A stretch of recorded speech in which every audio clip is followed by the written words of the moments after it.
Given the title, many of you would be forgiven for thinking of this. Superman! To best be in a position to use his amazing powers in a never-ending battle for true justice. Or for those more fond of Marvel than they are of DC, this.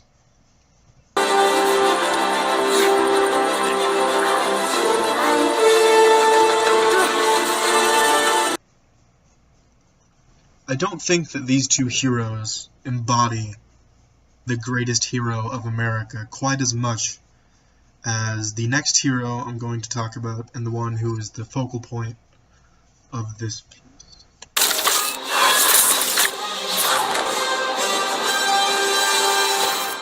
Yes, that is correct. I will be claiming that Spider-Man is in fact the greatest American hero over characters like Captain America and Superman. Not because of any outward patriotic symbol like Captain America, or any outwardly patriotic motto like Superman, but because Spider-Man embodies the aspect of failure, the underlying aspect of the American dream that is often overlooked. Not necessarily the failure itself, but the subsequent attempts to try and overcome the previous failures. In order to get started, I'll try to characterize the American dream in terms of failure. So what is the American dream? There are many interpretations that can be debated endlessly, but generally, it is the belief that an individual of any origin, when given equal opportunity, can find success in America. This belief can be seen in terms of literature over the years. In her book, The Rise and Fall of the American Dream, from the autobiography of Benjamin Franklin to Death of a Salesman, Donna Packer Kinlaw writes on various authors' interpretations of the American dream. And in all of these authors' interpretations, from Benjamin Franklin to Willy Loman, they all fail in achieving what they think the American dream is. Benjamin Franklin thinks it's an ideal, and he fails at reaching that. And Willy Loman thinks it is objects, which he fails at reaching. This idea of the American dream being an ideal is an important one, as you can't really fully live up to ideals, so they necessitate failure in such a way that ideals seem to be comparative in that some situations are more ideal than others, but in concept, ideas are thought of as superlative, as the most something you can be, where actually you can always be more than that something. So given that the American dream can be thought of as an ideal, and ideals are thought of as superlative in nature, when in actuality being comparative, it can be seen that the American dream as a concept always leads to failure, as no one can fully live up to the ideal of it, so naturally they always fail. To equate, you can't necessarily become like the best at something, because someone can always be better than you that you haven't met yet. Or more specifically, try to count to infinity, infinity being a superlative concept. You can't really reach that. You'll always fail getting there because there's always going to be one number beyond it. However, with this idea, it can be seen that with every failed attempt at reaching the ideal of the American dream, we grow ever closer to reaching that ideal. Thomas Edison failed countless times trying to make the filament for light bulbs. America's government collapsed in its infancy a while back, its first government. To be an American is to fail again and again and try again for something better. However, this idea of not being able to fully live up to ideals does not exist in the world of fiction. This applies to Captain America and Superman, as they both embody ideals as Ubermensch in their own stories. Now, I get that Captain America isn't the strongest per se, but according to an analysis of Nietzsche's works called Nietzsche's Noontide Friend by the author Sheridan Ha, this posits that the traditional Übermensch wasn't necessarily like the strongest, just like the person that was most comfortable in their own strength and knowing their limits and being content with that. However, in films like Homecoming, where Spider-Man is the main character, Spider-Man always fails forward, so to speak. He fails over and over again and tries to do better the next time. Like, his first encounter with the Vulture, he fails miserably, and then the second encounter, he's like, yeah, fuck yeah, I got this. So what's important is that Spider-Man feels failure on a very real level, and thus he represents a very real America in that aspect. The American dream isn't the only concept to which these apply. The American creed, codified in Richard Hughes' Miss America Lives By, also has some aspects of these, but it also expands upon this a little more.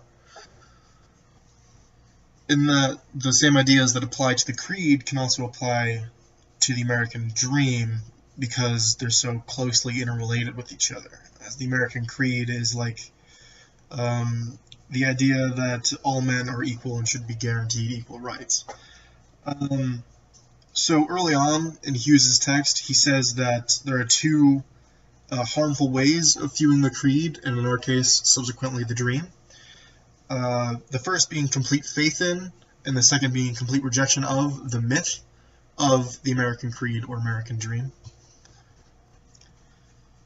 Captain America is guilty of both of these. When he is normal Captain America, he basically goes around the world content with the knowledge that America is the best country ever, and as such should be a protective force all around the world. This is going to be seen in the Captain America Civil War. And the other thing, the complete rejection of the myth, he kind of embodies this when he's in his nomad characterization. This fucking guy who basically grows disillusioned with America and decides to run away and cry about it. So Hughes claims that these two things are harmful because the first conflates the reality of a situation with the ideals that caused that situation, a topic that was touched on previously. And the second, being a complete rejection of the myth, robs those myths of any power they might have for good. So the potential good of these ideals is rejected because they are unreachable. So now we're going to talk a little bit more in detail about the failures of Spider-Man, having touched on the American dream and failure already.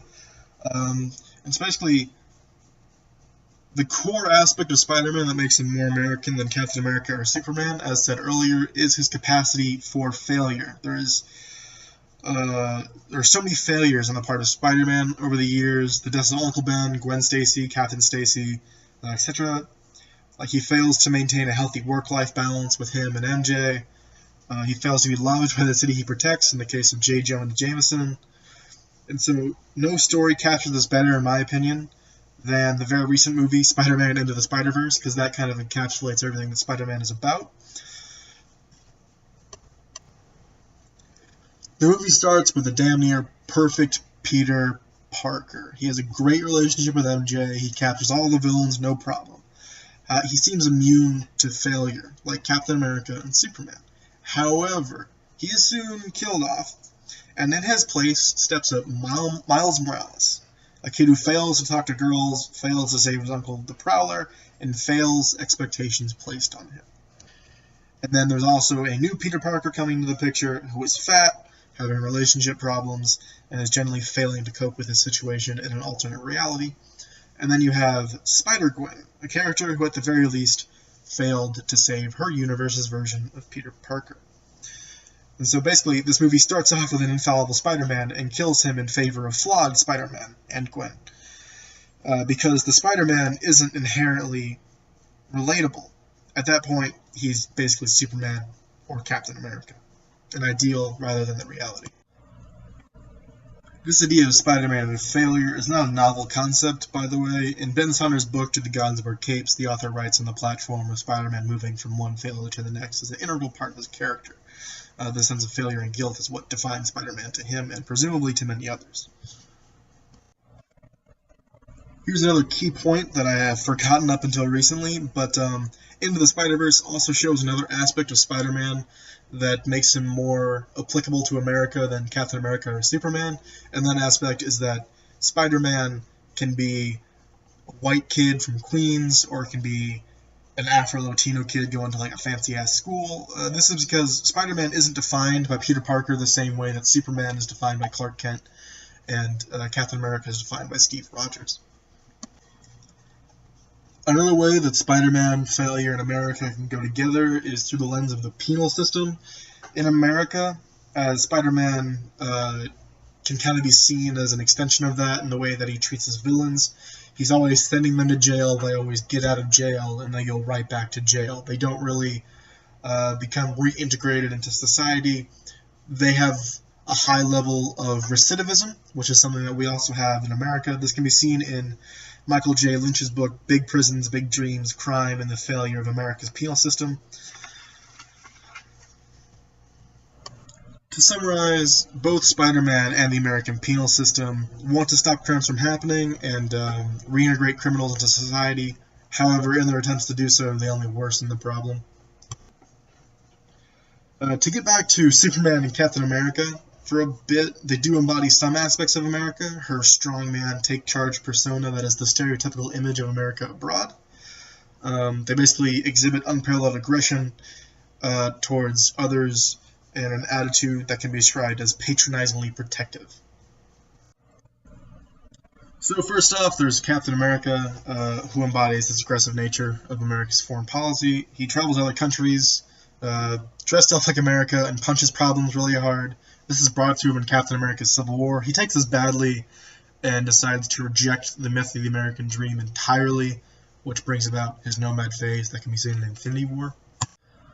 Confounding Captain America and America's aggressiveness isn't a novel concept either.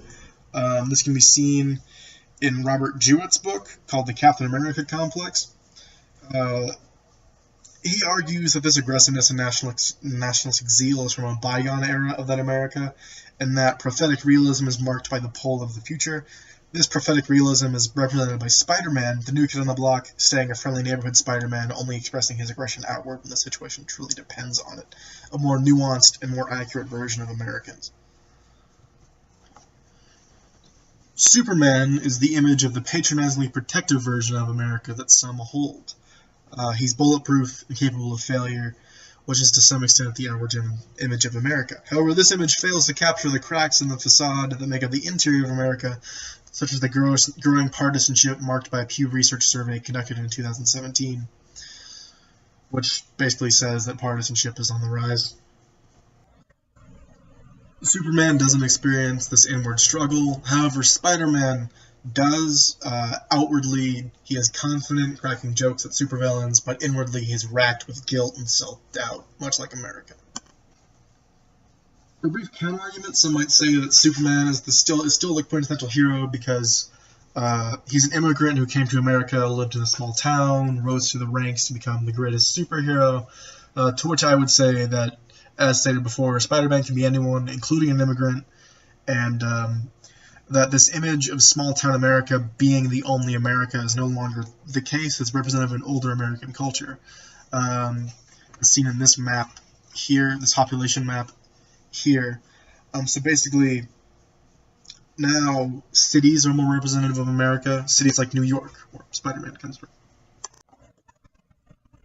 To briefly conclude this long-ass and boring-as-fuck video, recent events have conflated zealous idolatry with America, an ideology regarding the accuracy of the American dream and the infallibility of America as a nation.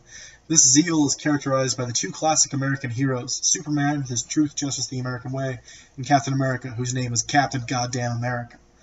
These two figures cut a larger-than-life picture, and that picture paints America as a country that does not fail. These heroes portray a country that lives up to its ideals, the very notion of which isn't possible due to what ideals are. But still, that is how they function. This fictionalized America perpetrated by these two is not the reality. The reality is that America is built upon failures. The failures of its citizens and the failures of itself. This does not mean that America should be thrown into the dustbin, but that it should always be improved, like Spider-Man.